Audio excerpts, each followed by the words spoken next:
Hi, my name's Eric, and I'll be reading you selections from the e-edition of today's Cape Cod Times, today's date being Monday, January 6th of 2025, and our scheduling returns to a normal week this week after the 2 weeks of different holidays that have come up in the past couple of weeks.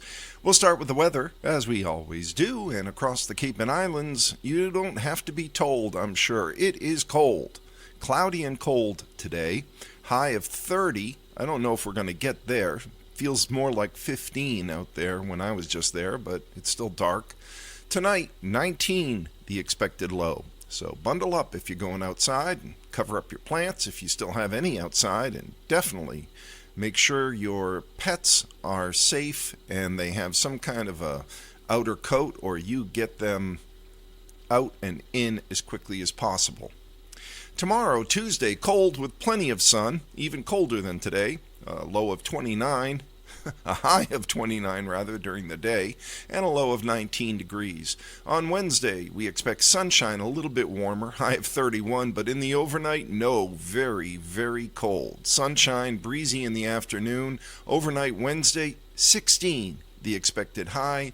With the wind chill, I don't know how low that's going to go. We'll probably read something about it in today's paper because the cold snap is hitting most of the country. On Thursday, clearing, breezy in the afternoon, high of 31, low of 23. On Friday, warms up a bit during the day, 38 the expected high, so the warmest day, still pretty chilly, and 26 degrees the expected low. Sunshine, not as cold the expected forecast. The sun will rise at 7:08 a.m. Today. It will set at 4:26 p.m. and we will have 9 hours and 18 minutes of daylight. Moving to the front of the paper, where the news and the lottery results are kept, and we read these lottery results because, well, somebody asked for them. If there's something you would like read to people who are blind or print disabled, you can email us at info@audiblelocalledger.org or call us at 508-539-2030 and we'll consider reading it. And if you miss any of the information that we share in our readings, you can always go to audiblelocalledger.org and click on the Listen tab. You'll find a week's worth of our newspaper readings there, as well as the grocery guides, which come out on Friday, and you'll know what is on sale at the supermarket. We also have several other podcasts that are up there that involve periodicals and literature, all for your listening pleasure, and those stay up there in perpetuity. All of this is free for people who are blind or print disabled on our disability compliant website, audiblelocalledger.org. It's audiblelocalledger.org, not audio. So don't make that mistake. We sometimes find that happening. With the latest results, we go to masslottery.com because the Cape Cod Times goes to press too early to give you those latest results. You asked for them, you should get the latest. So for the numbers game of Sunday, January 5th, in the midday drawing, the numbers were 8, 0, 9, 2. Again, yesterday's midday drawing numbers game, 8092. In the evening drawing last night of the numbers game, the numbers were 1, 2, 6, 9. Again, last night's evening drawing of the numbers game, 1, 2, 6, 9. Mass cash results for Sunday, January 5th, yesterday, 6, 14, 16, 19, and 21. And Lucky for Life rounds out our lottery results for Sunday, January 5th with 6, 27, 31, 33, and 47, with 13 the bonus number. It is worth noting that while our lottery results are accurate and have hopefully a winner for you, which you'll keep us in mind for, the Patriots, by winning yesterday, actually lost because they went from having the number 1 pick to being the number 4 pick by winning. We don't know why that happened, but even more probably substantial in the newsroom, the firing of Gerard May, the first-year head coach who had problems all year and led the Patriots to now what is a 4-13 record. We were hoping for a 3-14 record and the number one pick, but no, that didn't happen. And yes, that is all the sports you're probably going to get from us, unless it's local. Moving on to the paper's front page. The headline, as we keep it local: Condo complex fire in Falmouth leaves 10 without a home, by Desiree Nickfargen. About 10 people are displaced as a result of a fire at a condo complex on Pine Valley Drive in Falmouth on January 2nd, according to the Falmouth Fire Department. The fire started in a second-floor condominium and then spread to 2 more, making the building uninhabitable, said Falmouth Fire Chief Timothy Smith. The condos were empty. No injuries were reported by the fire department. Most tenants were able to make their own accommodations, according to Smith. Just before 10 a.m., Falmouth Emergency Communications received an alert of visible smoke and a fire inside the Briarwood condominiums at 30 Pine Valley Drive. When firefighters arrived, they saw the smoke and fire coming from the second floor. Location of the building and the volume of the fire made it difficult to enter immediately, which led to striking a second alarm, according to the fire department. By 11 a.m., the fire was extinguished, but the crews stayed until almost 2 p.m. before returning the building to its owners, according to the fire department. Several condos are uninhabitable due to the significant damage, Smith said. The Falmouth Fire Rescue Investigation Unit and the Massachusetts State Police Fire and Explosion Unit are investigating the cause. No preliminary causes have been reported, and according to Smith, the amount of damage that occurred, that cause may stay undetermined. The next story in the Cape Cod Times for today, Monday, January 6th, ex-Cape cop to be sentenced on child sexual abuse materials charges, by Zane Razak of the Cape Cod Times. A former Brewster police officer has pleaded guilty to 3 counts of possession of child sexual abuse materials, according to the Barnstable Superior Court Clerk's Office. Matthew B. Marshall has also pleaded guilty on December 20th to charges of vandalizing property, unlawful communication of record information, photographing an unsuspecting nude person, and photos taken outside of first responders' official duties. Sentencing is scheduled on February 27th, said a spokesperson for the Cape and Islands District Attorney's Office.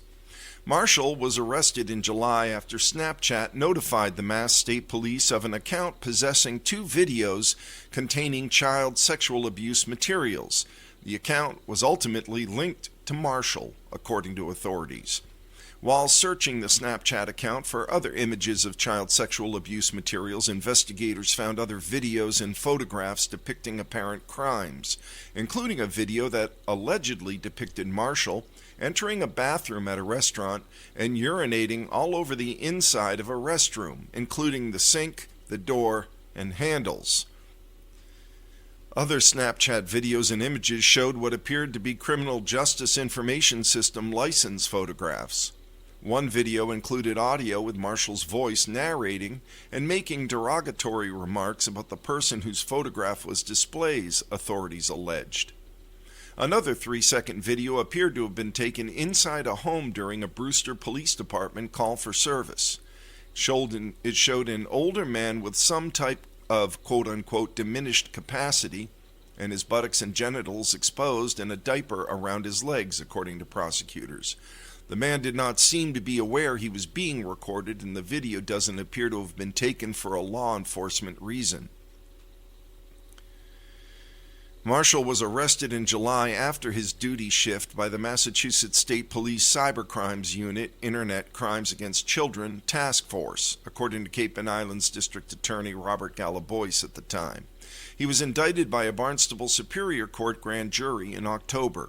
At the time of the arrest, Brewster Police Chief Heath Eldridge immediately suspended Marshall's license to carry a firearm, took his service weapon, and placed him on administrative leave. Eldridge told the Times Marshall resigned on July 31st. The allegations against Matthew Marshall are offensive and absolutely not in line with the policies and values of the Brewster Police Department, said Eldridge in a statement issued at the time of Marshall's arrest. These actions do not represent the standards of the hard-working members of the department. Our officers stand committed to serving the community with integrity and are dedicated to building and maintaining public trust. Barnstable man pleads not guilty and held after air gun shots were fired, by Zane Razak. A 34-year-old man accused of shooting a high-powered air gun at tree workers in Barnstable was arrested on the morning of New Year's Eve, according to police. Kyle Stacy of Marston's Mills pleaded not guilty at his Thursday afternoon arraignment at Barnstable District Court. He faces charges of assault and battery with a dangerous weapon, vandalism, and resisting arrest. Stacy is being held pending a dangerousness hearing, according to the court clerk's office. Barnstable police said they received a call reporting a bullet hole in a home's window in the area of Tanbark Road in Marston's Mills on Tuesday morning. About 30 minutes after clearing the scene, the department received another call reporting a person shooting what appeared to be a rifle at tree workers at Tanbark Road. When officers returned, they found Stacy, who was identified as a suspect. Stacy immediately went into his house, according to police. Cape Cod Regional SWAT Team, Barnstable Police K-9 Unit, and Barnstable Police Detective Unit also responded to the scene. Police said Stacy initially refused to leave the house, but eventually cooperated and was taken into custody. When authorities searched the house, they found a quantity of .30 caliber projectiles, firearm cleaning tools, and several air guns, including a Vulcan 3 30 caliber air gun with an attached scope. Unemployment claims in Massachusetts increased last week. Initial filings for unemployment benefits in Massachusetts rose last week compared with the week prior, the U.S. Department of Labor said Thursday. New jobless claims, a proxy for layoffs, increased to 14,205 in the week ending December 28th.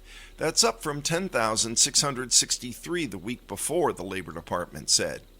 U.S. unemployment claims dropped to 211,000 last week. That's down 9,000 claims from 220,000 the week prior on a seasonally adjusted basis. Delaware saw the largest percentage increase in weekly claims, with claims jumping by 120.6%. The Virgin Islands, meanwhile, saw the largest percentage drop in new claims, with claims dropping by 70%. Moving to the Cape and Islands section, keeping it local, Hyannis man chooses jury trial over a guilty plea for 2023 charges, by Rachel Devaney in Barnstable Village. John C. Shea of Hyannis sat calmly with his hands on his knees in the main session of Barnstable Superior Court in connection with a May 2023 altercation in front of Embargo Restaurant. Shea was indicted in July of 2023 and pleaded not guilty to charges that include a civil rights violation with injury. He appeared in court Friday for a hearing on a potential change of plea, but during the court's second call, Shea's attorney Kevin Reddington said his client would not be changing his plea. Cape and Islands District Attorney Robert Gallibois's office said by phone on Friday that it is a defendant's right to change their plea at the hearing. Shea's jury trial is now set to begin June 30th. This is why we have jury trials, to get rid of cases that are a waste of the court's time, Reddington said as he and Shea left the courtroom. What is Shea accused of? Shea is alleged to have verbally assaulted Millian Phillips of Medford during the May 2023 incident on Main Street in Hyannis. The confrontation was caught on cell phone video recordings and surveillance video that was provided by Embargo. The cell phone videos went viral on social media platforms at the time. Shea faces 7 charges, including 3 counts of threat to commit a crime, 1 count of assault to intimidate, 1 count of assault and battery to intimidate, 1 count of civil rights violation with injury, and 1 count of a witness, juror, police official intimidation, according to the court clerk's office.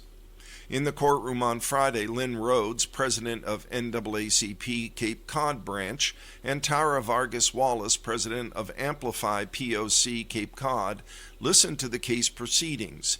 For Rhodes, it's important to show up to court.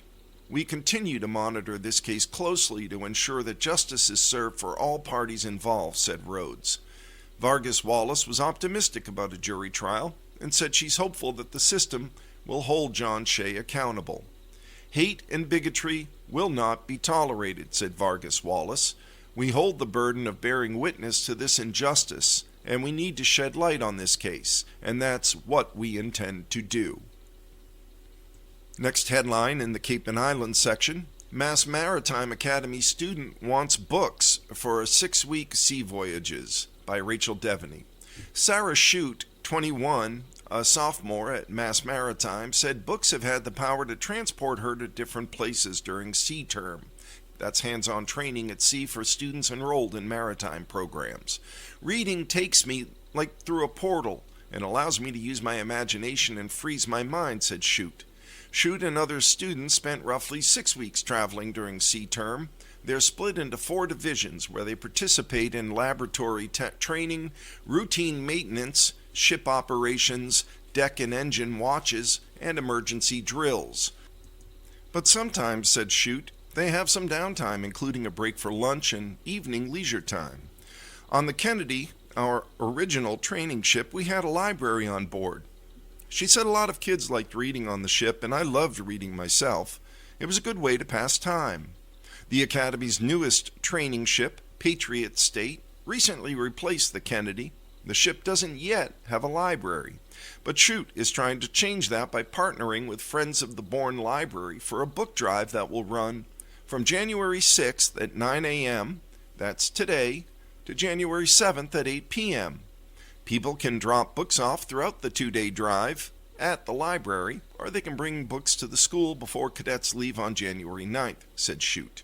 The books will come in handy during sea term as students travel from Buzzards Bay to Puerto Rico, Charleston, South Carolina, St. Thomas, and Tampa, Florida. If Shute can bring in enough books, she said, students will have reading time to look forward to. Sea term is an academy requirement for all freshman and sophomore cadets majoring in marine engineering and marine transportation, and any freshmen majoring in energy systems engineering. I feel like reading is part of the experience, said Shute. We'll be traveling parts of the world, but books can help us use our imaginations even further. Final story in the Cape and Islands. Photo shoot. A 1955 photo of my mother in a pair of red shoes. And there indeed is it looks like it is a slide. An original Kodak Kodachrome slide remains vibrant 70 years later. A photo of my mother as she looks out at the world in 1955, provided by John Heslip. And there is a very colorful photo. It did hold up pretty well for 70 years. The story of Steve Heslip, who is one of the photographers, I think the lead photographer for the Cape Cod Times. Marilee Cassidy's another one. The holidays arrive much like an advent calendar at our house. Each December day opens to a small preparation. Buy the Christmas tree early. They were all cut in early November. Why wait? It is muscled into a tree stand and takes up a spot on the deck where it acclimates. This year twice toppled by high winds. But when it arrived in the living room on December 15th, it quickly regained its shape. By Christmas Eve, the living room is decked out in all its splendor, and stockings are hung by the chimney with care. As New Year's Eve approaches, holiday dismantling begins. This year's goal was aggressive, boxing up a lot of Christmas past items, heading to the thrift store. Some of the items were inherited from my parents, still untouched in neatly packed totes. The time had come to sort. It was a long trip down childhood memory lane. There were a lot of treasures. Tucked at the bottom of one sorting pile, a small folder I had never seen. A program for my dad's retirement party with 2 sheets of slides attached. I wasn't at the event, but there had been a slideshow. Most images were black and white copies of old high school yearbook photos from the school he taught at for close to 40 years. One color shot stood out. It was an old Kodachrome dated on the back 1955, 3 years before I was born. The venerable old Kodak film, made from 1935 to 2009, still was as vibrant as the day it was processed. I'd never seen this image of my mother, looking out at the world in a pair of red shoes at my grandfather's house, surrounded by his collection of lilac trees in late spring. I'm not sure who took the photo, most likely Dad with his trusty Kodak Pony 135 camera. This was an all-manual camera. Exposure settings were suggestions based on the lighting and came packaged with the roll of film. In this image, a bit overexposed in the harsh midday light. In the hustle and bustle of another holiday season, it was a Christmas miracle this Kodachrome treasure was turned up, 70 years after the picture was made. It was a very happy way to start a new year. There are 2 obituaries in today's Cape Cod Times. The first is of Della Perry, 93, of Hingham, who passed on January 2nd. She was loving wife of 66 years of the late George S. Perry. Della was born October 14, 1931, and grew up in Somerville. After graduating from Somerville High School, Della began her working career as a secretary with the John E. Cain and John Hancock companies. She began to date the love of her life, George. They spent many nights together dancing to the sounds of the big bands. They started their life together in 1953, first living in Cambridge, then moving to Concord, where they resided for 5 decades. They were devoted to each other and to their large and loving family. Family and friends will gather for a period of visitation in the D Funeral Home at 27 Bedford Street in Concord Center on Wednesday, January 8th, from 8:30 until 9:45 a.m.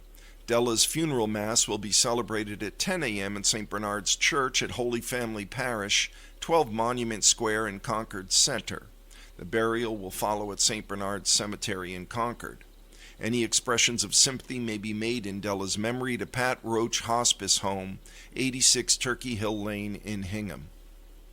The other obituary in today's Cape Cod Times of January 6th of 2025 is of Carolyn Elaine McLaughlin of Falmouth, who at the age of 43 passed unexpectedly on December 31st. Born and raised in Falmouth, Carolyn was a devoted mother, a beloved daughter, a caring sister, and a friend to many. Above all, Carolyn cherished her children and extended family. She's survived by her parents and many who will miss her dearly. She will be remembered for her gentle spirit, her steadfast devotion to family, and the light she brought to every gathering. Her memory lives on in the hearts of all who knew and loved her. A visitation will be held at Chapman Funeral Homes, 475 Main Street, Falmouth, Massachusetts, from 4 to 7 p.m. this Wednesday, January 8th. A short service will begin at 6:30. In lieu of flowers, any memorial donations may be made in Carolyn's name to Gosnold, Inc., 200 Terhune Drive in Falmouth. And that concludes the obituaries and death notices listed in the Cape Cod Times of January 6th of 2025. In local sports, the high school roundup, Nauset and Monomoy girls hockey ties one of the state's best. Ties aren't necessarily supposed to be satisfying. In the case of the Nauset Monomoy girls hockey team Saturday, the Warriors may make an exception. They tied one of the best teams in Massachusetts 1-1 against Notre Dame Academy from Hingham. And with that result, the Warriors moved to 4-3-1. Maeve Canali had the team's lone goal, and Carly Brand had the assist. Ava O'Connell played well in net for the Warriors. In other high school sports action in girls hockey, it was Dennis Yarmouth, Cape Cod Academy, St. John Paul II, 6, Martha's Vineyard, 5 in overtime. It was Falmouth 3, Sandwich BMC, 2. And it was Pembroke 5, Barnstable 0.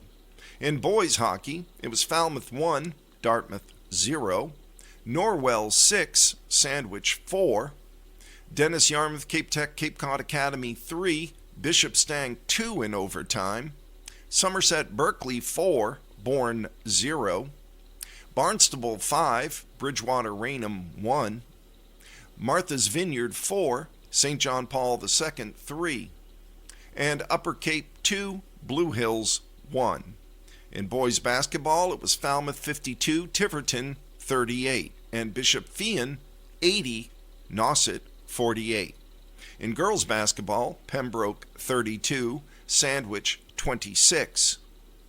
In wrestling, Upper Cape at the Bob Gay Invitational at Whitman Hanson. Dominic Ragoza and Daniel Hingston placed 6th for the Rams. Cooper Eslick was one match away from placing. In indoor track, Dennis Yarmouth girls 85, Martha's Vineyard 14. For Martha's Vineyard, Camille Brand was first in the high jump at 5 feet 2 inches. Nauset boys 75, Barnstable 23. Nauset girls 65, Barnstable 34. And as promised, there is weather information as millions across the U.S. brace for snow, ice, and bitter cold. And we know a little bit about it right now. Just step outside for a second. You can feel it. This is reported by John Bacon of USA Today in Arlington, Virginia. More than 60 million Americans were under winter weather and storm advisories on Sunday as a swath of the Midwest and the East, already gripped by bitter cold temperatures, braced for a historic storm after more than 2 feet of snow already fell in some areas since Friday. Many school systems that were planning to reopen Monday after a winter holiday break were faced with delaying restarts for a day or more. The storm is still taking shape, said meteorologist Rich Bann of the National Weather Service's Weather Prediction Center, but this thing has multiple hazards from heavy snows in the plains to significant icing covering roads farther south. The Weather Service warned that some areas could see their biggest storm in more than a decade. A wide area of the nation from Nebraska and Kansas through Ohio, Indiana, southwestern Pennsylvania, and northwestern Virginia could see from 1 inch to a foot of snow, the Weather Service said. It'll be nearly impossible to drive in some areas, he said. Governors in Kentucky and Virginia declared states of emergency ahead of the weather system. Freezing rain and ice was expected to hit southern Missouri, Kentucky, and Tennessee on Sunday, Bann said. This was expected to increase the risk of road hazards and downed power lines, which could cause widespread power outages. In Arlington and the Washington, D.C. region, where some winters come and go with barely a hint of snow, the storm was forecast to hit Sunday night. The Weather Service warned of total snow and sleet accumulations from 5 to 9 inches. Amounts of 10 to 12 inches were possible in isolated spots if heavy banding sets up in this area, forecasters said, noting a second round of heavy snow was possible late Monday. Emily Rakowski, who has taught in Arlington schools for 11 years, said she and her family were looking forward to sledding on a nearby hill. I'm excited for the snow, especially for the kids, Rakowski said, but I'm also ready to get back to school and into a routine. Nicole McCullough, a school counselor for the same district, said she also was hoping for the snow. One thing I love about living in the D.C. area is experiencing all 4 seasons, McCullough said. Bring on the snow. As of Sunday morning, over 17 inches of snow had slammed Erie, Pennsylvania. Rome, New York was blasted by almost 2 feet of snow. And some parts of upstate New York have checked in with more than 30 inches of snow over the last few days. Glad I'm not still at Syracuse going to school there, that's for sure. Temperatures 12 to 25 degrees below normal for early January are projected across much of the central and eastern U.S. for the next week. That includes us. AccuWeather warned us. Also, wind gusts Sunday and Monday were expected in the range of 20 to 35 miles per hour from the central states into parts of the Tennessee Valley. Should the cold wave evolve into its full potential, maximum temperatures departures could plunge 30 to 40 degrees below the historical average from the northern plains and Midwest to the interior southeast, said Alex Dufus, an AccuWeather meteorologist with a very unfortunate name. And with that, we have come to the end of our reading of the Cape Cod Times for Monday, January 6th of 2025. We read you all of the local news that is in it, and there is nothing but pool reportage left. This is your reader, Eric, saying be well, be safe, look after each other. Remember our veterans, especially those we've lost recently. Bye for now.